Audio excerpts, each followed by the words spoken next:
Devaya Omagyan Timirandasya Jnanamanjana Shalakaya Chakshurun Militam Jena Tasmai Shri Gurave Namaha Nama Om Vishnu Padaya Krishna Prashtaya Bhutale Srimate Bhakti Vedanta Swami Niti Namine Namaste Saraswati Deve Gauravani Pracharine निर्विशेष शून्यवादी पाश्चात्य देश तारिणे जय श्री कृष्ण चैतन्य प्रभु नित्यानंद श्री अद्वैत गदाधर श्रीवासादि गौर भक्तवृंद हरे कृष्ण कृष्ण कृष्ण हरे हरे हरे राम राम राम हरे हरे ग्रंथराज श्रीमद् भागवतम की जय श्रील प्रभुपाद की जय गौर भक्तवृंद की जय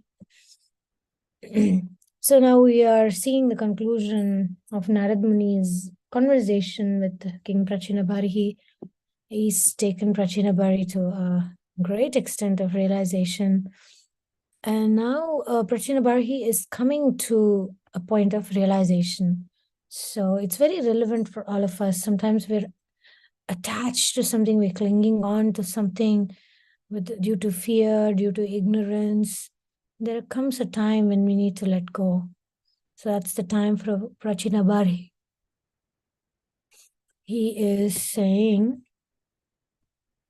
he's exactly admitting that his advisors were not pure devotees, and then he would have to retire to seek out such a person. And if he sent messengers out at once to recall his sons, they should be home in a month or two. He could then leave once they had assumed rulership of the kingdom. Now, for an emperor like him, it's not so easy to just give everything up and renounce. It's not such an easy thing. And Narada understood the king's mind. It seemed that he needed a little more prompting.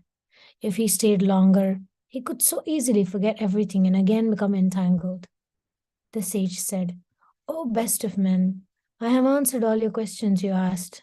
Now listen as I explain a subject most people find difficult to understand. I want you to imagine a deer. Picture it with its mate in the garden of fragrant flowers. The deer is absorbed in eating grass while enjoying the aroma and the sweet sound of bumblebees." To pause here. So Narad Muni is again very, very good at giving analogies and examples, right? It catches our attention, it catches our mind. Sometimes when somebody's trying to give us a message and they're telling us, you're doing this wrong, you're too attached, you're doing, it's very hard to accept. But then when we give an example, when we give an analogy, and then the intelligence side will say, yeah, it seems like I do have that mentality. So it's a very powerful preaching strategy. Okay, so Prachinabhari, he closed his eyes. What was the sage's point? How is this connected to Krishna's devotional service? So Narada continued. Komal, would you like to read?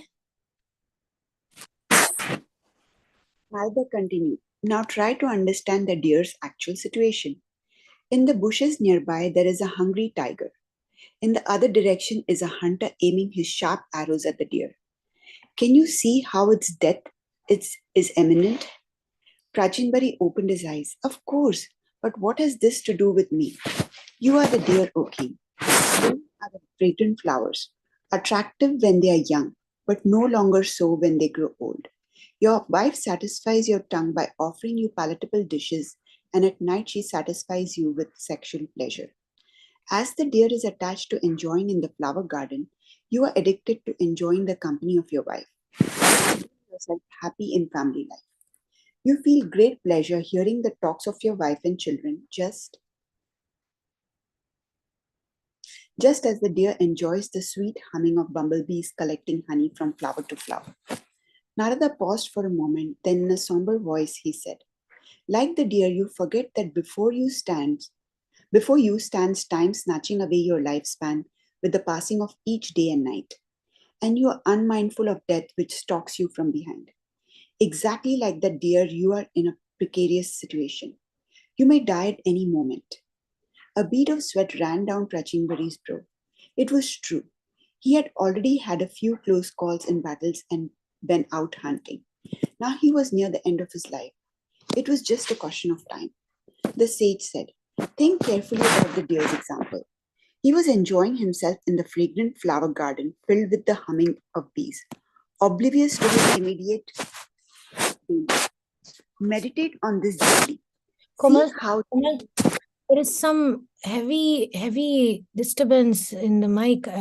Maybe you're moving the mic, or I don't know what it's. Just try to. Mataji, I'm in one place. Just a minute. I'll close the door. Yes. Something to do with the microphone. See, Mataji, if it's okay. Now it's okay. See, it's every now and then, I don't know, some little moment is making heavy disturbance in the mic. Somewhere near the mic. Are you holding an external mic? No, Mataji, I have my iPad. Okay, maybe where the voice goes, maybe your finger is moving or some little sound makes it like heavy disturbance at some time. Mataji, let me know if it happens again. I'm just keeping the Now it just attention. happened. Okay. Is it okay now? Yeah, now there is no. Okay, sorry. Meditate on this deeply. See just how, like the deer, you're absorbed in sense gratification. You're always thinking how to achieve the higher planets. You're absorbed in sex life and lascivious talks with your wife. Stop this now. Take shelter of Krishna. Seek out the Lord's liberated devotee and engross yourself in hearing from him. Then you will become detached from worldly life. Prachinbari sat in stunned silence. Everything Narada had said was correct.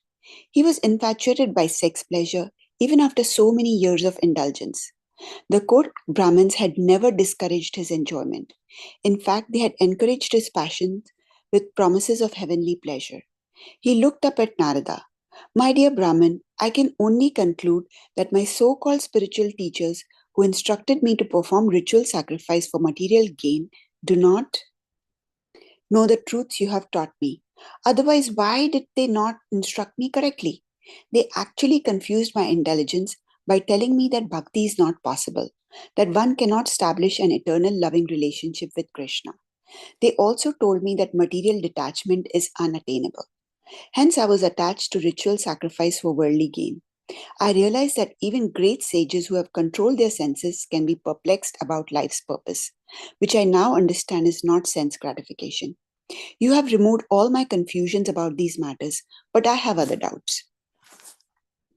Please state them, my dear king.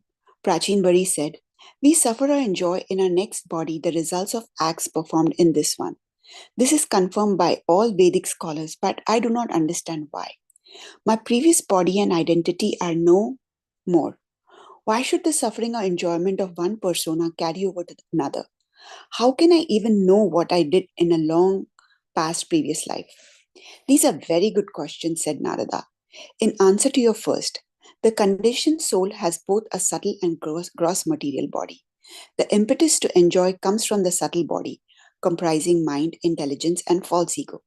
The gross physical body, the outer covering, is only the instrumental means of enjoyment. When the gross body dies, the subtle body still lives and its desire gives rise to a new gross body in which it continues to suffer and enjoy. This also occurs when we dream. While the gross body sleeps, the subtle body enters a dream body. After waking, the subtle body returns to the gross body and the dream body is forgotten. Similarly, at the time of death, the subtle body enters another gross body, maybe as an animal, a human, or a celestial, on this planet or another. Thus, through the subtle body, we enjoy or suffer the consequences of acts in previous lives. Because you identify with your material body, you falsely think you have so many bodily duties. These are all just temporary mental impressions that have nothing to do with the real you, the eternal you. You think, "I'm this body and whatever is associated with it is mine." Because of this mentality, you become responsible for the acts performed in that body. Furthermore, the desires you cultivate go with you into your next body. At a suitable time, the supersoul will remind you so you can fulfill those desires. Now, regarding your second question, how is it possible to know what you did in your last life? Well, how can any unseen thing be known? For example, how can I know what is on your mind? How do I know if you're angry or happy since I cannot see your feelings? By observing my actions, said Prachin Bari. Exactly. If you shout or act violently, I can tell you're angry. If you speak kindly and smile, then I can see you're peaceful. Similarly, I can tell that what is no longer visible. That is to say, what you did in your last life by your inclinations in this life. For example, someone may love to play musical instruments or be attracted to studying the Vedas or to the martial arts. Why? Because they developed those affinities in their last life. Thus, we say that someone is a born poet, scholar, or devotee. There is a continuation of one's inclination from one life to the next. Another clue as to our last life is that we sometimes see in. Thank you, Komal. Nitya Kishori Mataji, would you like to read?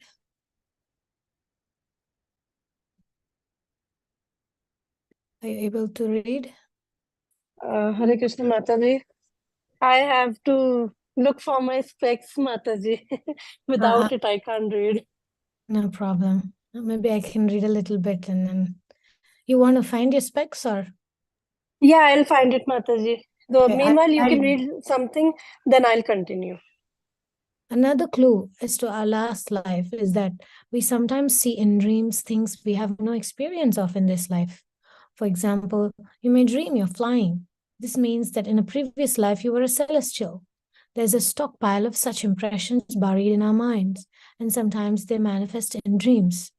My dear king, please take it from me that it is impossible for the mind to imagine something it has not previously experienced. Our past activities have formed our present mindset, and our current activities are creating our future situation. If you understand this point, you will cultivate devotional tendencies rather than material desires. Then you will be blessed with good fortune. A person's present mental state indicates his mentality in his previous birth, and one's next birth will be determined by the consciousness he develops in this life. Let's pause here and repeat this point. Our past activities have formed our present mindset, and our current activities are creating our future situation. If one understand this, if you understand this point, you will cultivate devotional tendencies rather than material desires. To this point, we can look at our lives and see what kind of mindset are we cultivating. Are we fueling fire to social pressures and status quo and expectations of people around us and creating a future or in a way that we get validated by them? Or am I creating a mindset of gratitude and productivity towards Krishna's service, engaging my mind towards detachment from results and rather focusing on the connection to the Lord? Then that mindset naturally will give me a future that is more devotional. And it's not an automatic thing. It's not like if we just hang out with devotees and talk anything that comes to our mind, do whatever we want and just think that we're going to advance. It's not like an automatic machine. We need to make conscious choices in terms of mentalities and mindset. Mindset is everything at the end of the day, right? They say, what is that attitude of gratitude? When we have that attitude of looking at things from an angle of introspection, turning our heart, cleansing our mirror of the heart, and with modestly progressing, with modesty, learning how to advance and not to become complacent that, oh, I'm in the association of devotees and now everybody loves me, everybody respects me, I'm settled here, then we may not be making much advancement. I think some of it comes, like it says in these paragraphs, some of this comes from previous life. We may have left off in our previous life somewhere and we are cultivating an attitude of progressing, and some of it comes from association, some of it comes from mercy of the Lord. But it's also very important what is our desire. I know devotees, see, when we're chanting Hare Krishna, our desires are coming true. So the more and more and more we focus on, like I know some devotees, like there is this song, it reflects, ಮನೆಯಿಂದ ಸಂತೋಷ ಕೆಲವರಿಗೆ ಲೋಕದೊಳು ಧನದಿಂದ ಸಂತೋಷ ಕೆಲವರಿಗೆ ಲೋಕದೊಳು ವನಿತೆಯಿಂದ ಸಂತೋಷ ಕೆಲವರಿಗೆ ಲೋಕದೊಳು ಇನಿತು ಸಂತೋಷ ಅವರವರಿಗಾಗಲಿ ಇನಿತು ಸಂತೋಷ ಅವರವರಿಗಾಗಲಿ ನಿನ್ನ ನೆನೆವೋ ಸಂತೋಷ ಎನಗಾಗಲಿ ರಂಗ ವಿಠಲರೇಯ. This is one of our Vaishnavacharyas, Purandarasa. He says that some people, they want security, they want money, then they feel, oh, Krishna is taking care of me through that. So their meditation, you call it, what is that, manifestation, the secret, focusing on, I'm wealthy, I'm abundant, Krishna is giving me a lot of money. And when we go there, and then those people do get it, but they may not be developing other aspects of their life. And then some people are into relationships and children and marriage. Oh, my husband loves me so much. Oh, my children are so good. My child is so special, he's a demigod, this and that. Their focus is all on making the children their center, to make them proud. And all the energy is going there. What was Amaninda Santu Dhanadin? So money and wealth and family and women like that.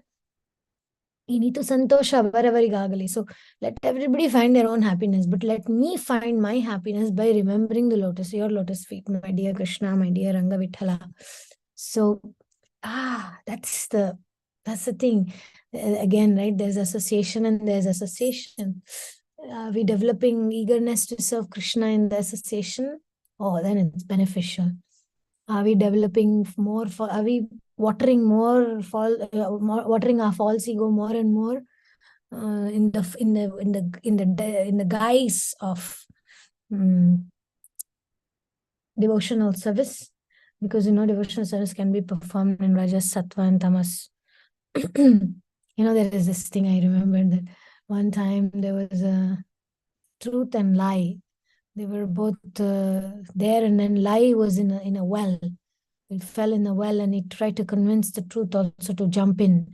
But then it was hard to convince the truth to jump in. And the truth is like, but why? And the lie, lie as lie is, it lied so many things and finally got truth to jump inside. And then it stole all the clothes of the truth. And the lies, this is some kind of a fable story, it's not Shastra, Vedic Shastra, but it kind of made sense. So then the lies, he tricked truth and then took off the clothes of truth and wore it and got out of the well. And then it started going around in the dress of the truth and everywhere. And people were all thinking that this is the truth. And everybody started to appreciate and believe that this is the truth. And everybody was like appreciative of it. And then the truth had to get out of the well. And then seeing the naked truth, people couldn't bear it. They were all closing their eyes and they shunned that. And, they were hating to see the naked truth. And then the naked truth was forced to stay in the well because nobody wanted the naked truth. They actually preferred the lies in the guise of truth. And so then the society got accustomed to that.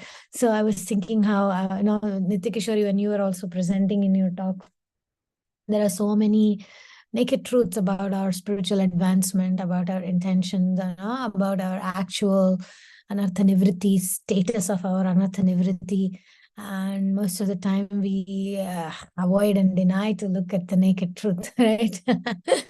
We prefer the lies dressed as a truth, going around and telling, hey, you're okay, you're taken to Krishna consciousness. There's so many lies that we tell ourselves, the masks that we wear. Yeah. Any comments? Any of you have any comments? So Mataji, like in Mana Shiksha also, what you are talking about, this naked truth and false ego in disguise of devotional service. So it is said it's like bathing in the donkey urine, because you're thinking you are doing so much devotional service. Externally, you are doing a lot of seva, but internally, there is a burning sensation because you are not feeling that love Peace and the and that bliss. bliss. Yeah, bliss. So, because motivations are different. Motivations are not like our like desires are different. Intentions are different, and it goes here and there, and so we deviate from Krishna and go to a whole different zone. So it's like bathing in a donkey urine. Externally, maybe doing services, but internally, it's so burning. Absolutely. I remember that some of those drawings, and I'm trying to find it to show. In Manashiksha, there are different things like Pratishta, like to do preaching for external validation, and there is all. Yeah. It's very very intense, but Like in name of association of devotees, you go and associate with those people who are very exactly. influential. So yeah, all this it's mentioned there. So it's, I mean, so much relatable, realistic, and so if we become aware of them, so I feel we can internalize bhakti and we can check ourselves, our intentions. So it's really helpful. we need to want it, and unfortunately this is not something we can force, right? It needs to be done. That willingness has to be there. Okay, I found the pictures. Let me just show you.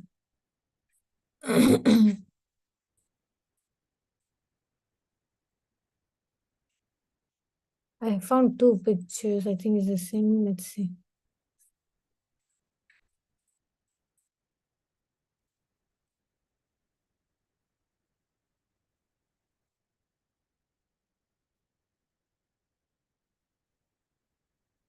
See, like, in the name of prasadam, eating. Yeah.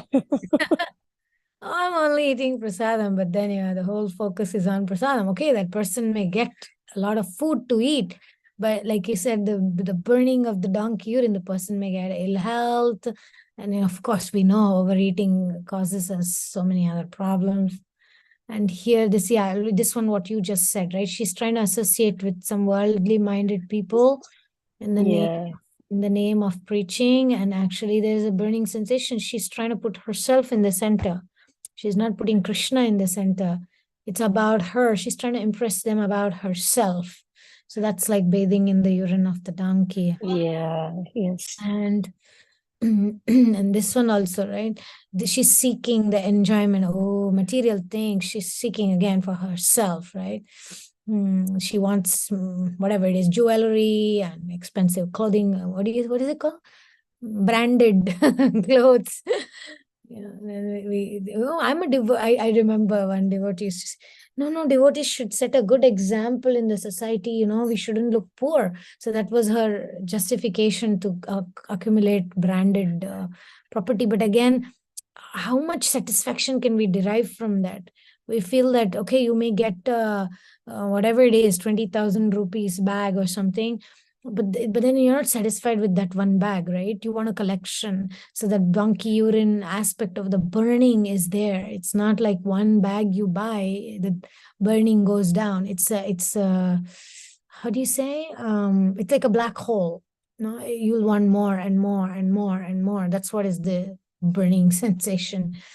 And this is, oh yeah, this is a very subtle one, right? This person is trying to learn, like it's like narcissistic mentality, to learn shastras, but to support his own twisted logic and to justify according to them, right? A lot of people do that. A lot of people do that. Yeah, I see. Yeah. Yeah. Would you like to read this?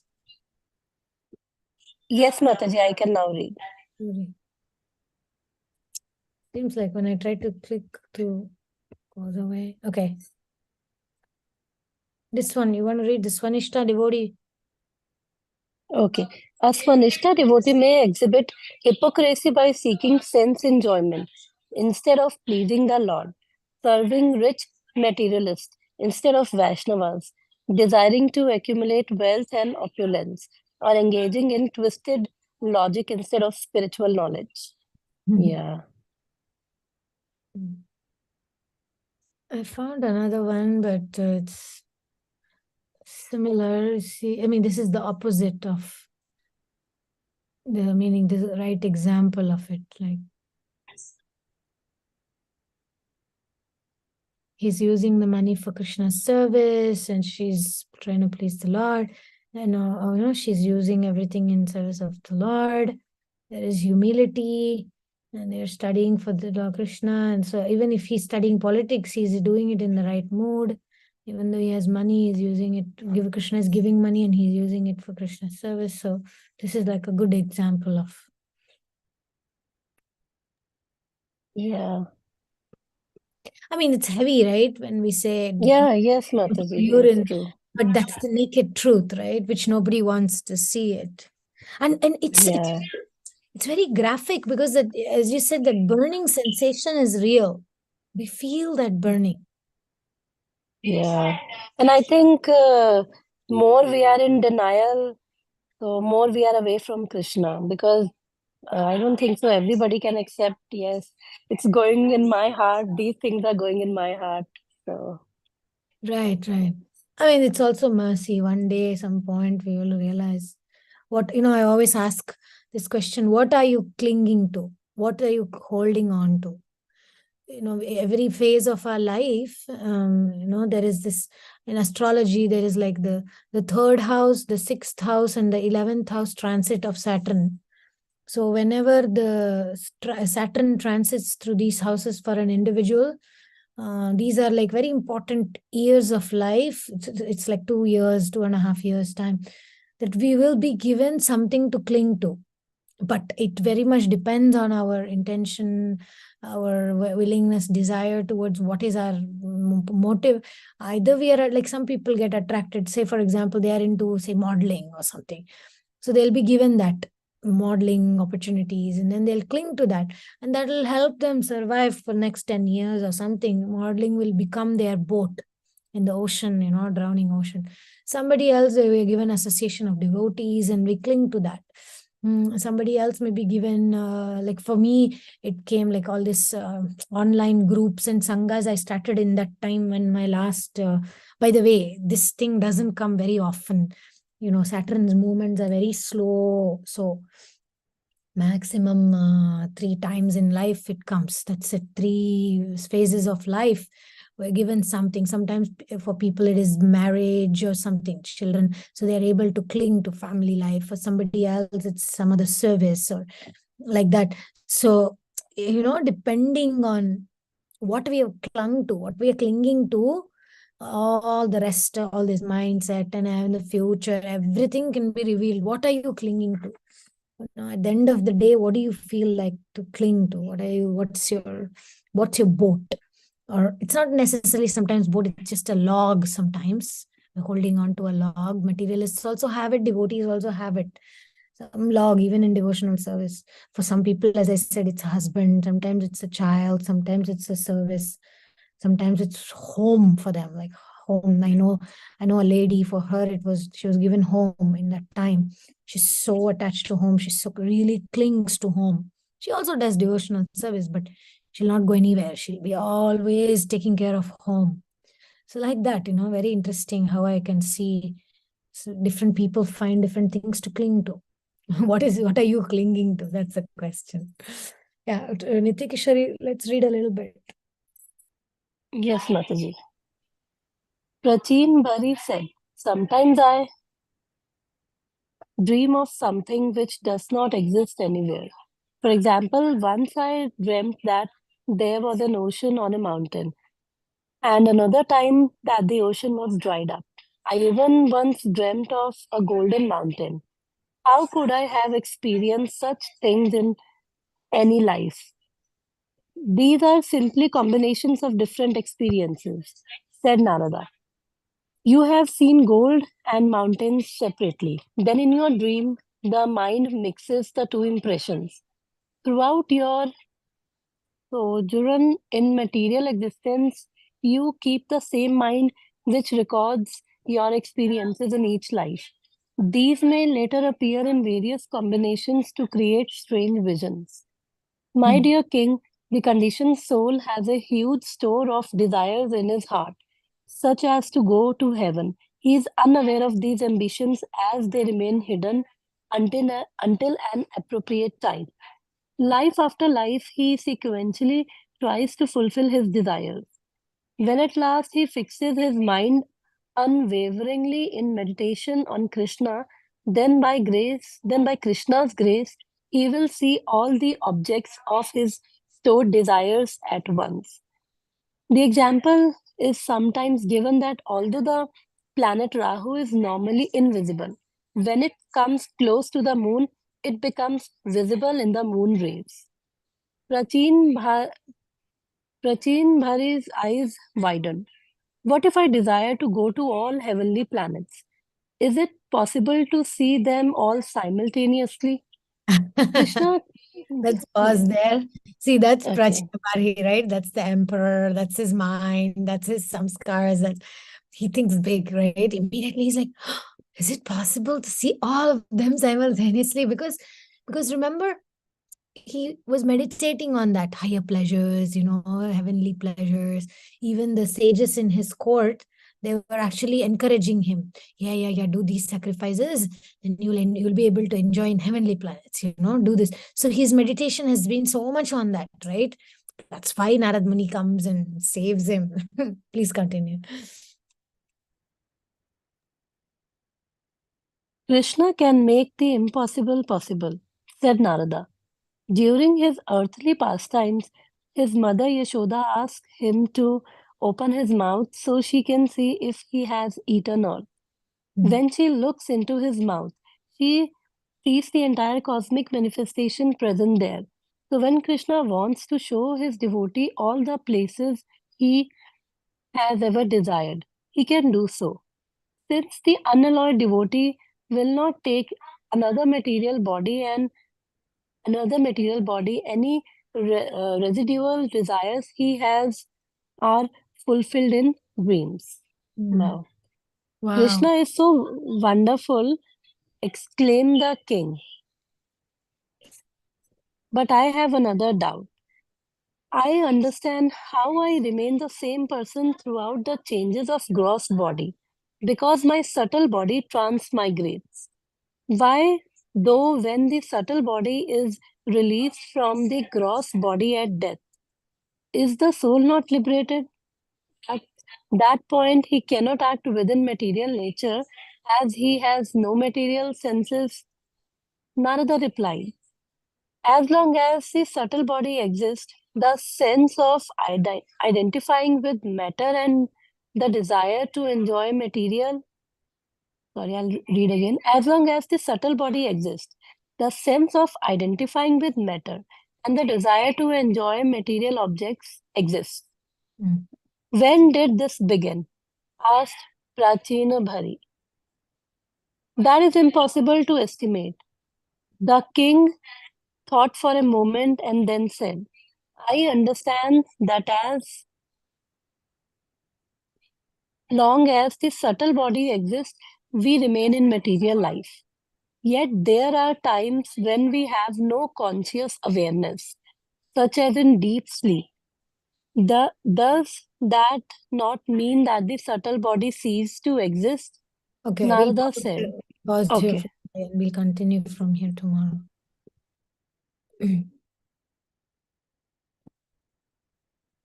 Yeah, see, these are all like, these are even greater, all these explanations are even greater than modern concepts and ideas of mental projections and all that kind of things.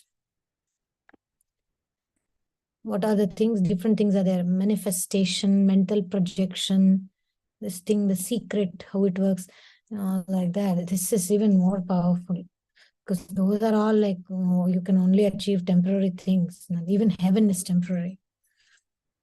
Yeah. Any last comments?